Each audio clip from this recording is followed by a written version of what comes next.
Welcome to Mighty Habits. I'm your host. And I'm your co-host. Great to be here. Today, we're doing something pretty interesting. We're not just scratching the surface. No, definitely going deeper. We're doing a full deep dive into the core ideas from T.D. Jake's book, Disruptive Thinking.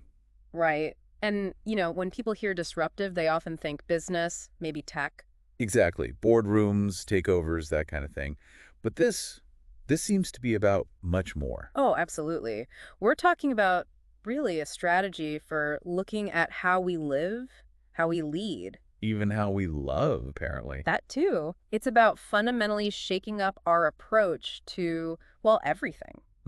It's like applying those big industry shakeup ideas to ourselves. That's a good way to put it. It's challenging those routines we just, fall into. The assumptions we don't even realize we have. Exactly. And daring to look at things, even familiar things, with a totally fresh perspective. Okay, a bold approach to fundamentally changing how we live, lead, and love. That's quite a claim. It is. So what are we actually talking about here? What kind of mindset shifts does Jake's push for? How does this disruptive thinking look in, say, daily life? Well, at its core, it's about recognizing when the way we're doing things just isn't working anymore. You mean in our habits or how we manage people or? All of the above. Personal habits, leadership styles, relationships, anywhere we feel like we've hit a wall. Okay. And instead of just making tiny changes, it's about imagining completely different ways forward, asking why we do things the way we do. Right. Are those reasons still valid? Precisely. So it's less, how can I improve my current routine slightly, and more, should I even have this routine? Yeah, or maybe the whole goal the routine serves needs rethinking. It's bigger picture. I get that, but honestly, it sounds a bit overwhelming. Rethinking everything. Where do you possibly begin? That's fair. It can feel huge. The suggestion is usually to start smaller. Okay. Look for the specific areas where you feel that consistent frustration, where things just feel stuck. The recurring arguments, or the goals you never quite reach. Exactly. Those are often the places where outdated thinking or old systems are holding you back. That's your starting point.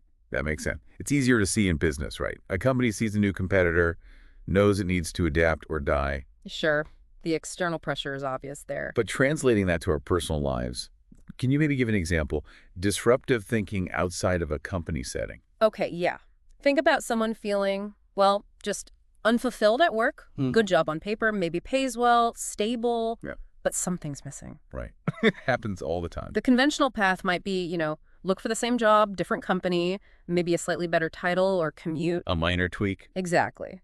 But a disruptive approach, that person would step back and question the foundation. Like, do I even want to be in this field? Precisely. Or am I really using my best talents here? What does success actually mean to me? That kind of deeper questioning, that disruption, it might lead them somewhere totally unexpected. A new career, starting their own thing. Or just redefining what a good job looks like for them personally. Yes. It's about getting below the surface complaints. It sounds like you really need some serious honesty with yourself first. Yeah. You can't disrupt effectively if you don't know what you actually value. Right. Absolutely spot on. That self-reflection piece is crucial. This isn't just change for the sake of it. It needs to be intentional. Right. Driven by knowing your core values, what you really aspire to.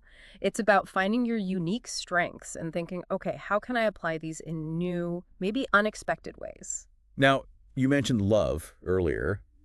That feels like a tricky area for disruption. We rely so much on tradition, on sort of unspoken rules in relationships. It definitely requires careful handling, no doubt. Yeah, I can imagine.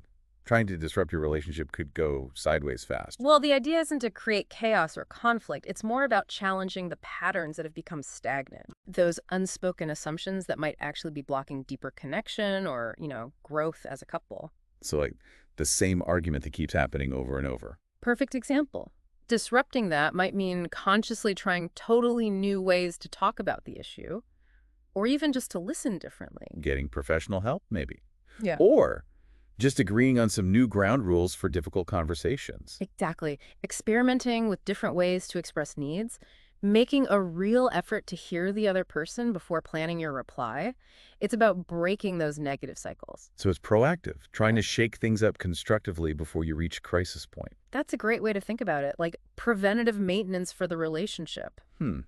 Questioning the comfortable stuff that might actually be limiting you. Yes. Maybe reevaluating roles, finding fresh ways to connect, having those conversations about expectations that you've both maybe avoided. The goal being a more vibrant connection, more fulfilling. That's the aim. Wow. Okay, this is really broadening my understanding of disruptive thinking. It's definitely not just business talk. Not at all. It's a framework, really, for personal growth, for positive change across the board. It takes courage, though, doesn't it, to Yeah. challenge the status quo, not just out there in the world, but inside ourselves, in our closest relationships. It really does. And it's not about, just tearing everything down impulsively. Right. It's about thoughtful assessment. What's truly working? What's holding me back?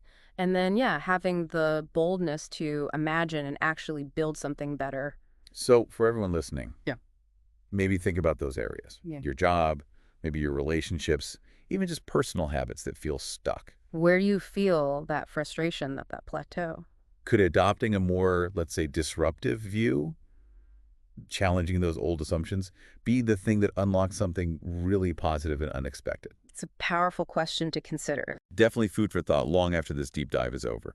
And if you want to explore these ideas further, remember, a written summary of the book and the transcript of our discussion are available for free. A great way to revisit the key takeaways. So here's a final thought to leave you with.